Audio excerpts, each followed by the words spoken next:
Para quem não sabe quem sou eu e estava esperando o pastor Evaldo, esse culto tem um horário para acabar, então fica para o culto que vem que ele vai me apresentar. Tá joia? Não vai ter rolo. Brincadeira, eu sei que você já me conhece. Para quem não conhece, eu sou o Bispo Mano, eu sou presente direto nessa casa. O novo aqui é você, que eu sou velho nessa jornada. A gente já conhece o pastor Evaldo, a pastora Nana. A Nana dedou a idade da Cláudia. Falou que é 30 anos.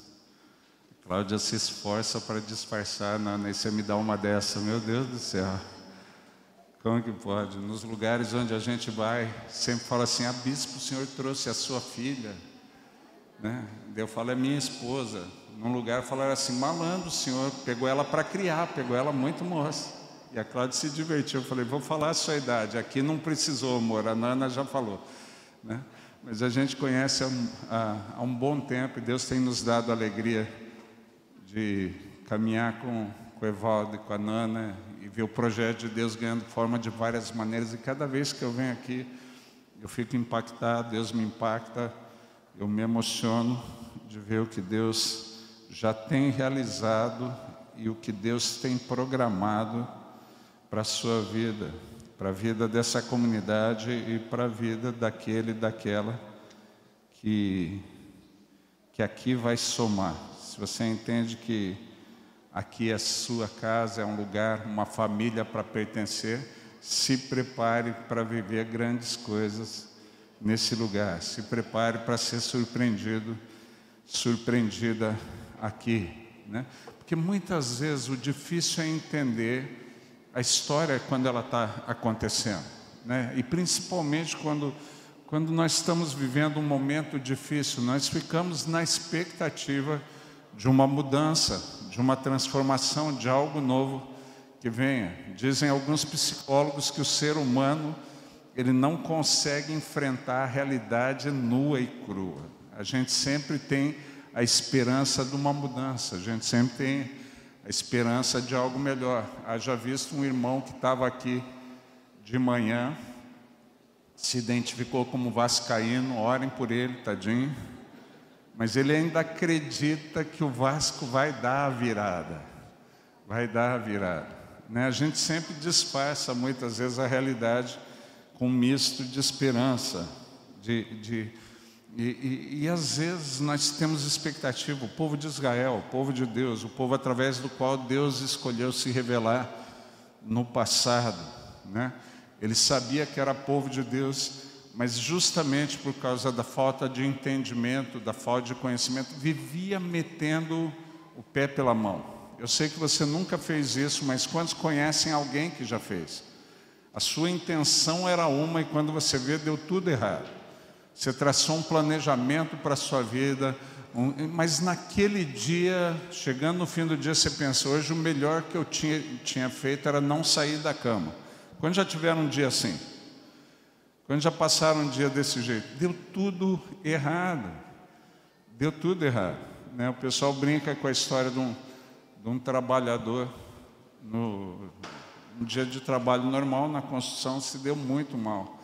Ele cansado, a função dele era transportar os tijolos, estavam construindo um prédio, ele cansado de levar os tijolos do primeiro andar para o sétimo andar, sétimo, oitavo pela escada, teve uma sacada legal de encher um baú, né?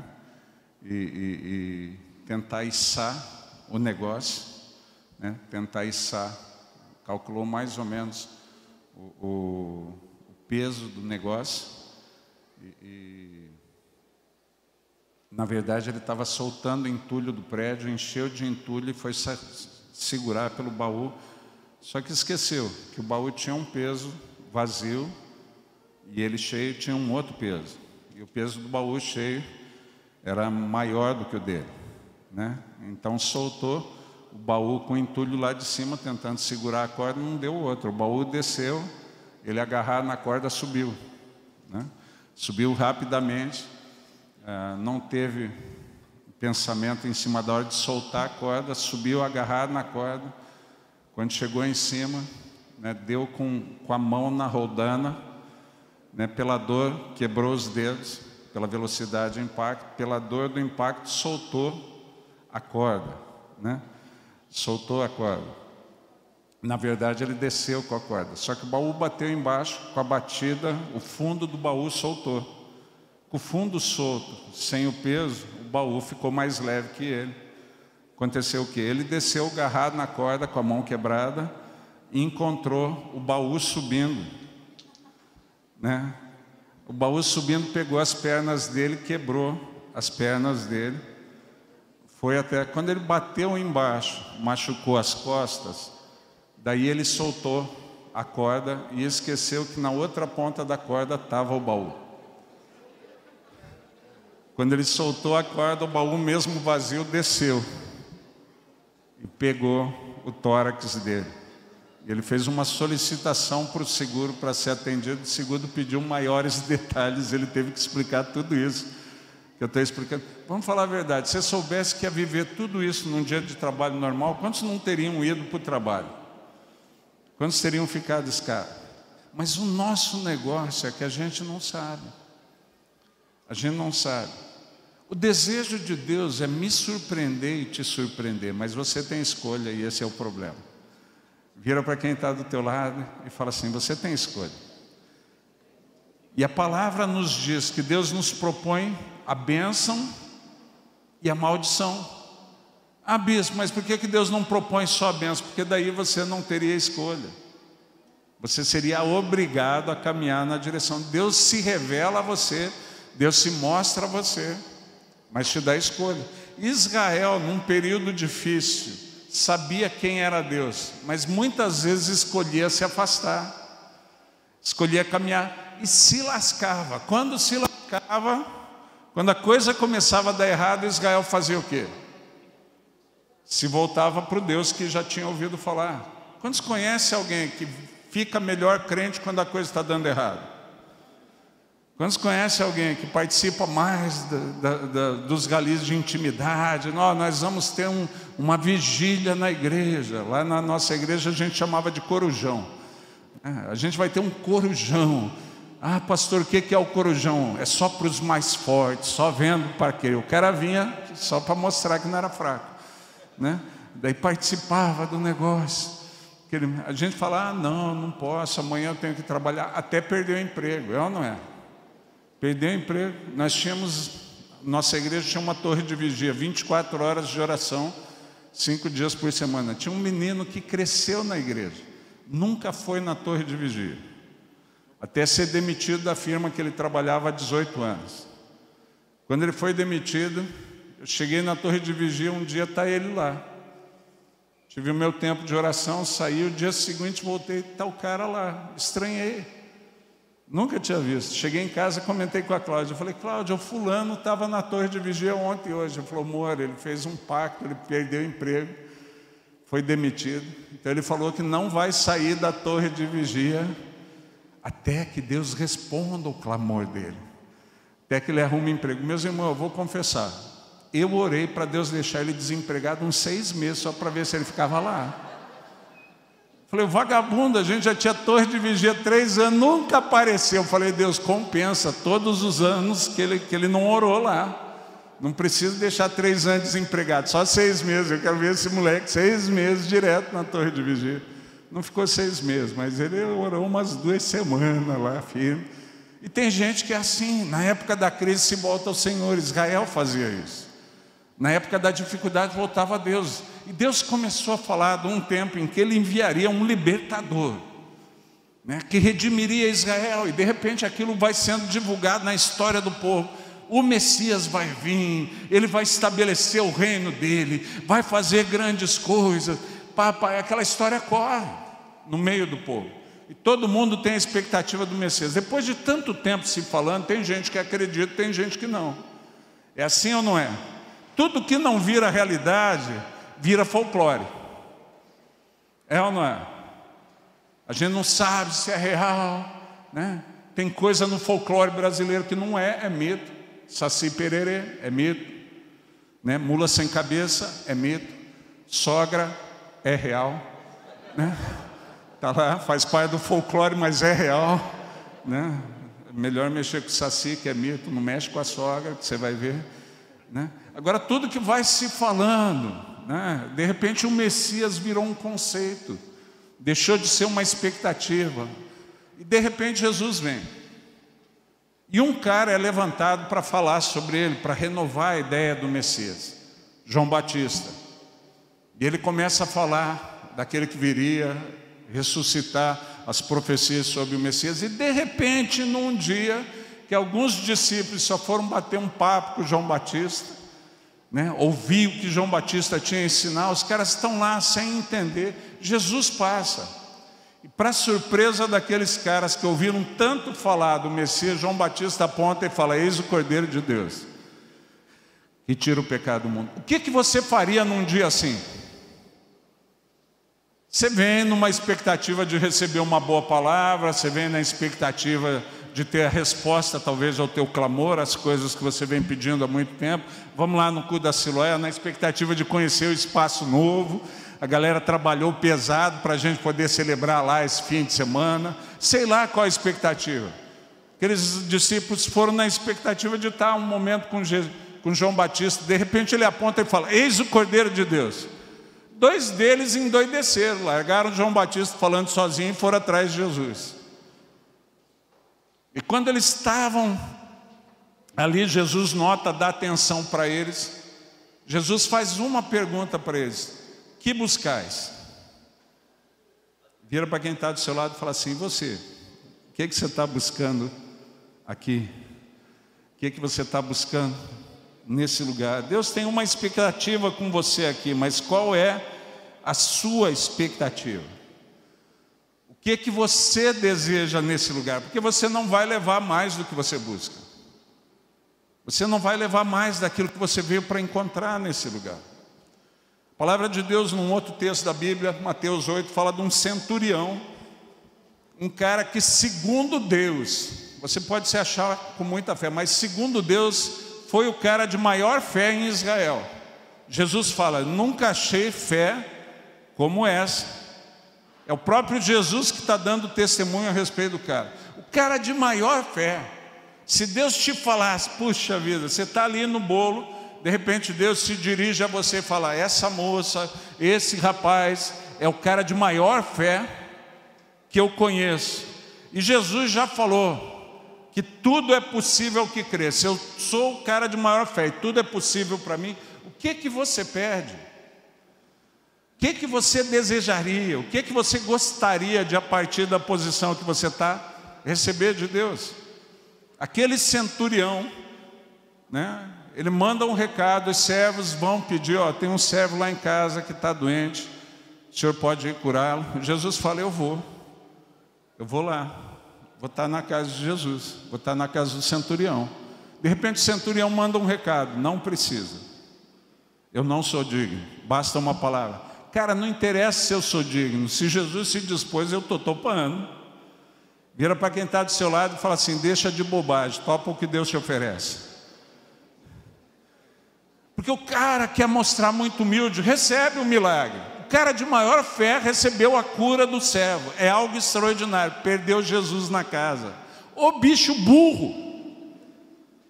Vira para quem está do seu lado e fala assim: não seja burro, aproveita o que Deus te oferece. Está lá, podia ter Jesus. Os outros dois não. Ouvem João Batista falando: eis o Cordeiro de Deus. Nem espera o fim da frase. E casca atrás de Jesus. Jesus pergunta: que buscais?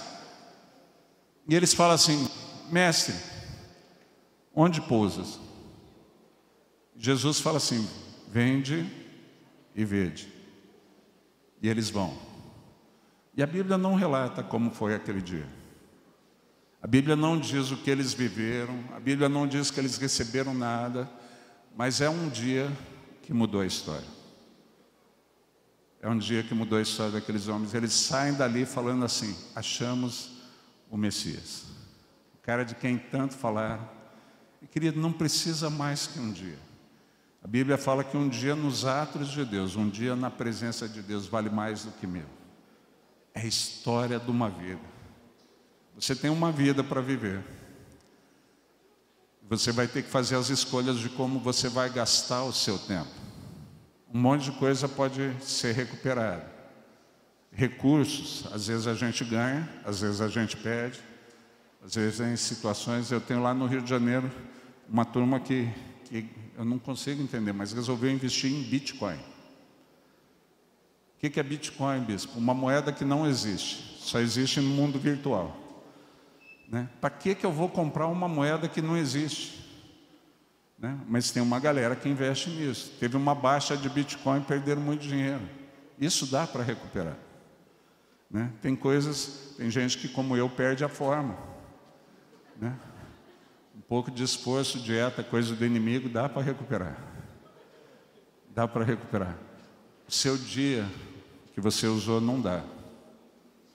Você tem que escolher bem no que você vai gastar a sua vida, o que vale os seus dias.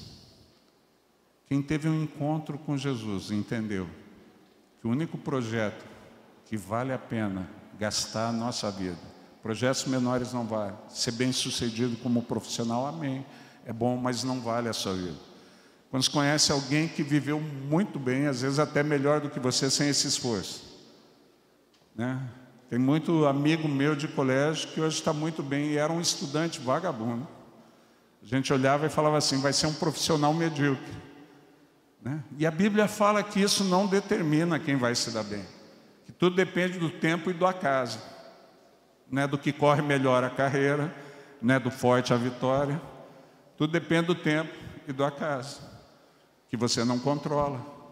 Mas a escolha que você controla, a escolha que você tem é de decidir no que vale a pena gastar a sua vida. Eu escolhi muitas coisas.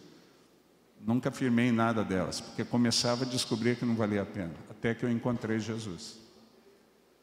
Até que eu tive a oportunidade desses dois jovens de ouvir da boca dele, vem e vê. E depois de degustar, Deus nunca vai te pedir para escolher algo que Ele não tenha se revelado, que Ele não tenha mostrado a você. Deus sempre vai te dar a oportunidade de provar para depois decidir. Agora não dá para provar a vida toda, vai ter que decidir. Vira para quem está do seu lado e fala assim, já provou? Então é a hora de decidir. O que vale a pena a sua vida? É uma escolha que você vai ter que fazer uma vez. E passar uma eternidade se arrependendo do que escolheu ou se regozijando. Porque às vezes eu acho que eu preciso disso, daquilo, não. A Bíblia deixa muito claro que Ele é o caminho, a verdade e a vida. Nós não temos ideia do que existe em Jesus para a gente usufruir, até que você decida ir e ver. E voltar com o relato como voltaram aqueles discípulos. Nós achamos o Messias. Nós temos vários desafios, e com isso já quero acabar. Eu vou acabar na hora, por incrível que pareça, né? Passei muitos anos sendo pastor. Os últimos 20 anos do meu pastorado na mesma igreja, e tive a oportunidade de edificar a igreja dos meus sonhos, de viver tudo aquilo que, como membro de igreja, eu não tinha vivido, mas desejava, porque a gente estava passando por um avivamento como igreja, só não tinha muito milagre, só não rolava muita coisa. A gente falava de milagre, a gente lia sobre milagre, a gente estudava, teve um grupo, a gente orava por milagre, mas não vivia, não era uma realidade, né? Quando pintava alguma coisa, cura, então, a gente ficava deslumbrado. E tinha o top 5 das curas, tinha ou não tinha? Né? Você estava lá, você orava pelo cara, o cara tem berruga. Negócio simples. A berruga sumiu, você já ficava, caraca, porque a gente não via acontecer nada. Quantos acham? Para quem não vê acontecer nada, uma berruga sumir já é grande coisa. Já é grande coisa. A gente ficava lá, meu Deus do céu, se um cego enxergasse, era história para 10 anos. A gente já montava uma escala de testemunho do cego, porque não pintava nunca um troço assim. Não acontecia nunca. Mas a gente orava, a gente falava, a gente buscava, a gente só não tinha ideia de como viver aquilo que a Bíblia apresentava como a realidade da igreja primitiva. Quando eu vim para o ministério, Deus foi falando algumas coisas, Deus foi nos dizendo algumas coisas. A gente entendeu que algumas coisas eu fazia errado, nós achávamos que o que faltava era esforço da nossa parte, era busca da nossa parte. Deus fala, não é mérito seu, é graça. Sou eu que faço, não é o seu esforço que produz. Você passa tempo na minha presença não é para conquistar o milagre, você passa tempo para acabar com a confusão que existe na sua cabeça, para você me ouvir com clareza e entender, porque senão você confunde tudo, você bagunça tudo. Quantos conhecem alguém que faz isso? A gente começa a achar um monte de coisa e bagunça tudo. Quantos conhecem? Não você. Vira para a pessoa que está do teu lado e fala, eu sei que você não faz isso. Mas quantos conhecem alguém que faz? Né?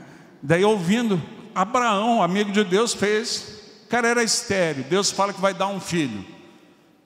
O cara fala, vamos dar uma força.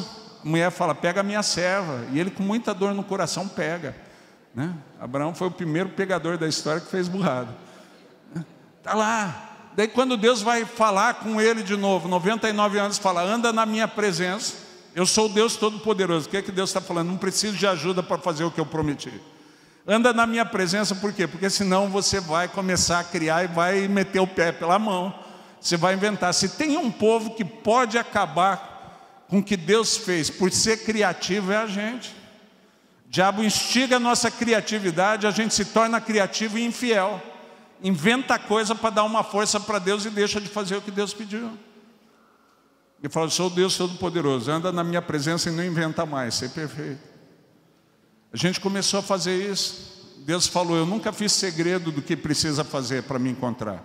Vocês só não me levam a sério. Vocês só não levam a minha palavra a sério. Nós sentamos e passamos a rever tudo que a gente fazia à luz da palavra de Deus. Deus mandou fazer assim, a gente está fazendo assado, vamos mudar, vamos fazer do jeito que Deus pediu. Os nossos cultos são montados assim. Deus falou que procura adoradores, mudou. A gente vai oferecer para Deus o que Ele quer e Ele vem e Ele faz a coisa acontecer. E começamos a fazer isso. E tivemos a oportunidade de viver tudo que a gente sonhava. Vimos todos os milagres, era uma coisa comum, cego, paralítico, todo mundo vivendo. Tinha cego que era curado sem a gente nem pôr a mão, só por estar no ambiente onde Deus estava. Né? E esses eram os melhores. De repente eu deixo tudo isso para ir para um lugar que Deus chamou para ser bispo e não tem uma igreja. Tenho várias, mas não tenho uma para cuidar. Fiquei perdidão. E eu ia para a presença de Deus e falava, Deus, o que o Senhor quer de mim? O que eu devo fazer? Ouvi uma resposta durante uns 3 anos como bispo, Deus falando assim, fica aqui na minha presença. Fica aqui comigo. Teve um dia que eu cheguei para a Cláudia, minha esposa, eu falei, eu devo estar confundindo demais as coisas, eu não estou entendendo. A resposta é sempre a mesma. Fui questionar Deus, a resposta é a mesma para tudo que eu peço, Deus. Por que o Senhor sempre fala, fica aqui comigo? Ele falou, lê Deuteronômio 5. Eu fui ler, fui lendo. A crise de Moisés, quando Moisés guia o povo para a presença de Deus e o povo fala assim, Moisés, fala com Deus você. Fala com Deus você. E daí você fala para a gente o que Deus falar, para que a gente não morra, não venha perecer. E Moisés fica triste, porque o objetivo do líder é sempre levar o seu povo à intimidade com Deus. Mas quando Moisés vai falar com Deus, Deus fala assim, eles falaram bem. Quem dera que eles tivessem coração que me temesse, para que eu fosse bem, para que eu pudesse me revelar. Deixa eles voltarem para a tenda deles. Você fica aqui comigo. Daí Deus me falou, hoje você entende, porque eu peço para você ficar aqui comigo. Não são muitos que me desejam. Não são muitos que me conhecem e me desejam. Tem alguns que só querem que eu resolva os seus problemas. Tem alguns que só querem a cura do servo. Poucos me desejam. Deixa eles. Fica aqui comigo. Você tem essa opção. Tem a escolha. Mas tem uma vida só para decidir. Não vai ter segunda chance. Feche seus olhos. Baixe sua cabeça. Se coloque diante da presença de Deus. Gostaria de pedir que o Ministério de Louvor nos ajudasse aqui.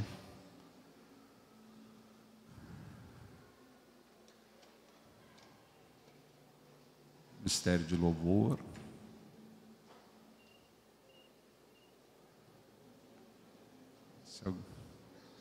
Se alguém viu para onde eles foram.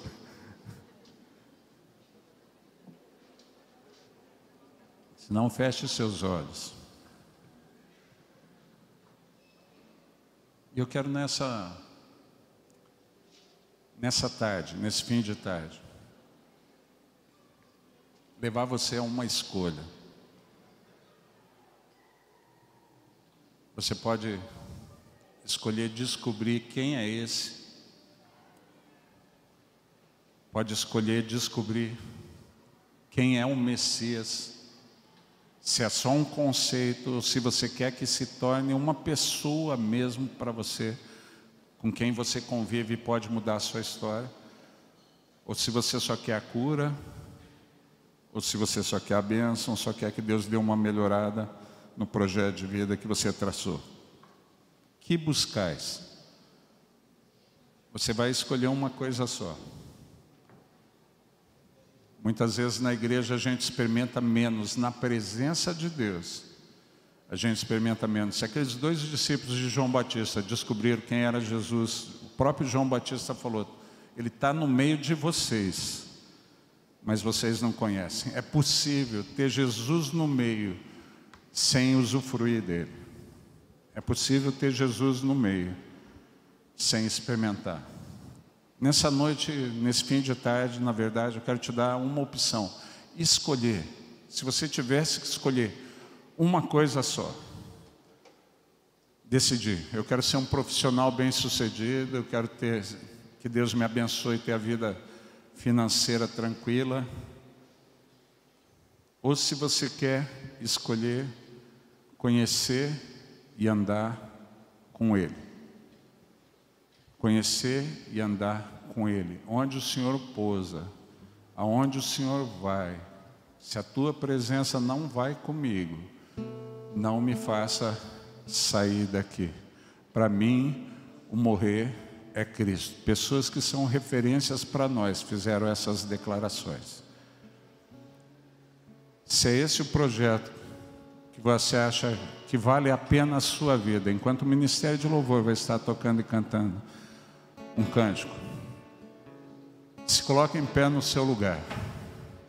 Eu quero orar por você, para que num dia comum, num dia onde você achou que só viria um culto comum, Deus se revele a você de uma maneira como você nunca conheceu, experimentou. E assim como Paulo naquela viagem para Damasco, Paulo era um viajante que não imaginava que teria uma experiência que ressignificaria toda a vida dele.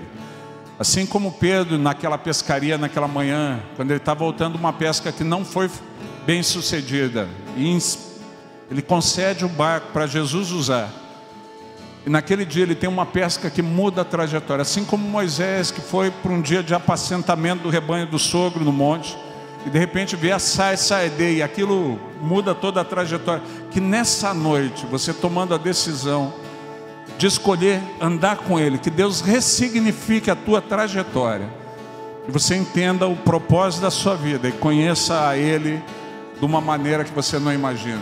Enquanto o ministério vai estar tocando, se esse é o desejo do seu coração, se coloque em pé no lugar onde você está. Ao fim do cântico eu quero orar por você.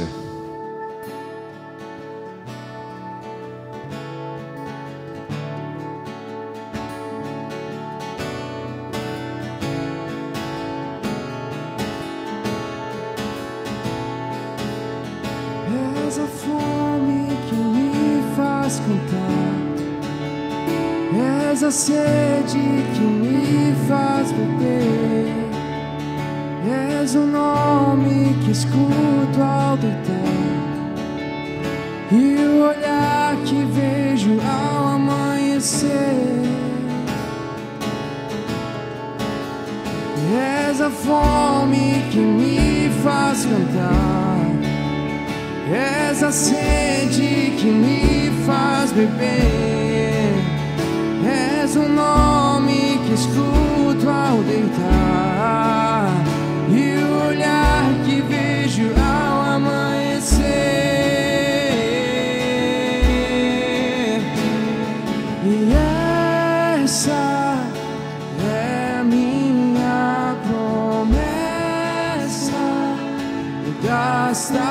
em minha vida pra te coroar.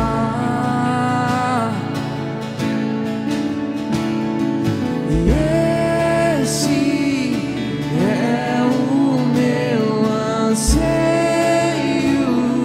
o meu amor por ti não será um segredo.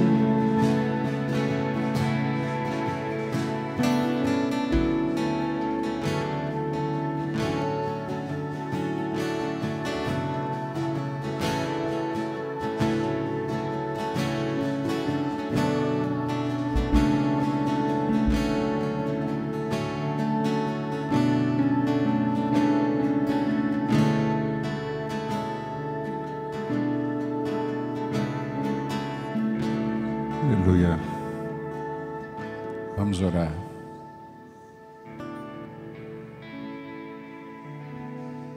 Pai amado, o Senhor me disse que o Senhor me criou por um propósito específico. Nesses dias aqui eu tenho procurado fazer o que o Senhor me criou para fazer.